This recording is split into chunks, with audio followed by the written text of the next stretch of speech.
သင်ကိုတခြားသူတွေလေးစားမှုရှိစေဖို့အချက်များ၁တခြားသူတွေစီကအကူအညီကိုခဏခဏမတောင်းမိပါစေနဲ့၂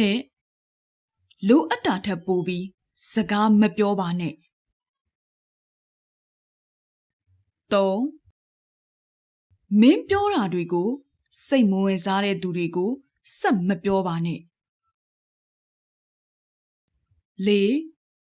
ကိုအာယုံစိုက်ပါကိုပျော်ရွှင်မဲ့အရာတွေကိုသာလောက်ကင်ပါ၅အတင်းပြောသူတွေရဲ့စကားဝိုင်းတွေကိုဝင်မပါမိစေနဲ့၆လူအများကြားထဲမှာသူများစားတာထက်ပိုပြီးမစားပါနဲ့၇ကောင်းမွန်စွာဆက်ဆံပြောဆိုခံရဖို့အတွက်ကောင်းကောင်းမွန်မွန်နဲ့တတ်တတ်ရရနေထိုင်ပါ၈